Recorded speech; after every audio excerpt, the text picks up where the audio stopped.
ఓం శ్రీమాత్రే నమః. Welcome to ప్రసిద్ధ క్రియేషన్స్. ఈ రోజు వీడియోలో శ్యామల నవరాత్రి అంటే ఏంటి, ఆ పూజ వల్ల, ఆ నవరాత్రి పూజ వల్ల మనకు కలిగే ఫలితాల గురించి ఈ వీడియోలో తెలుసుకుందాం. ముందుగా మన ఛానల్ని ఎవరైనా సబ్స్క్రైబ్ చేసుకోకుంటే తప్పకుండా సబ్స్క్రైబ్ చేసుకోండి. పక్కనున్న బెల్ ఐకాన్ని క్లిక్ చేయండి. నా ఫర్దర్ నోటిఫికేషన్స్ వస్తాయి. లైక్, షేర్, కామెంట్ చేయండి.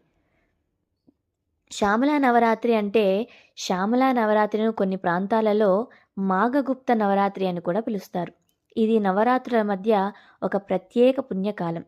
ప్రత్యేకంగా దుర్గాది దేవతా శక్తులలో శ్యామలాదేవికి అంకితం చేసిన ఉన్న అపురూపమైన ఆధ్యాత్మిక పూజా సమయం.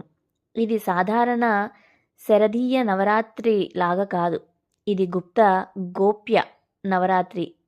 చాలామందికి తెలియని కానీ శక్తి సాధన కొరకు అత్యంత పవిత్రమైన పండుగ.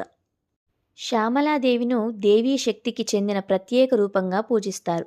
ఆమెను మాతంగి, మంత్రిని దేవిగా కూడా పిలుస్తారు. ఇది వాక్కు, జ్ఞానం, సంగీతం, అభిప్రాయం మరియు ఉన్నత విజ్ఞానానికి శక్తిని ప్రసాదిస్తుంది. అమ్మ అనేక జ్ఞానం సంబంధిత విషయాలలో సహాయం చేస్తారని భావిస్తారు. విద్య, శ్రావ్య కళలు, గానం, ఉపాసనలకు తేజస్సు ఇస్తారని విశ్వాసం. శ్యామల నవరాత్రి గుప్త నవరాత్రిగా పరిగణింపబడుతుంది.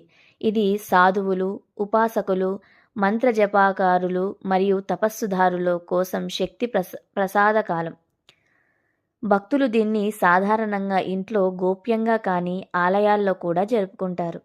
ఈ సమయంలో చేసే పూజ తపస్సు, మంత్రజపం, హోమ పూజ, దుర్గా సహస్రనామం, నవరాత్రి పారాయణం మరియు ఇతర ఆధ్యాత్మిక అభ్యాసాలు విశేష ఫలాన్ని ఇస్తాయని చెబుతారు. ప్రతిరోజు పూజ. ప్రతిరోజు శ్యామలాదేవి యొక్క ఒక ప్రత్యేక రూపాన్ని పూజిస్తారు.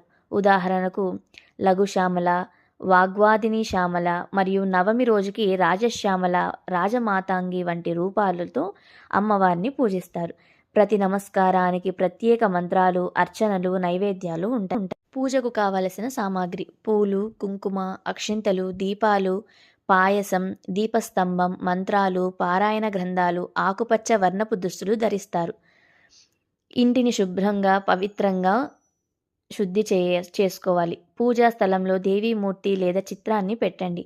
పూలు, దీపాలు, అగరొత్తులు, కుంకుమ, నైవేద్యం అన్నీ సిద్ధం పెట్టండి. ప్రతిరోజు ఉదయం, సాయంత్రం దుర్గా సహస్రనామం, శ్యామల దండకం లేదా శ్యామల ద్వాదశనామ స్తోత్రం చదువుకోండి. నవమి రోజున ప్రత్యేకంగా పూజ చేసి సమాప్తి చేయండి. తెలుసుకున్నారు కదా ఈ వీడియోలో. మీకు నచ్చితే తప్పకుండా లైక్, షేర్, కామెంట్ చేయండి.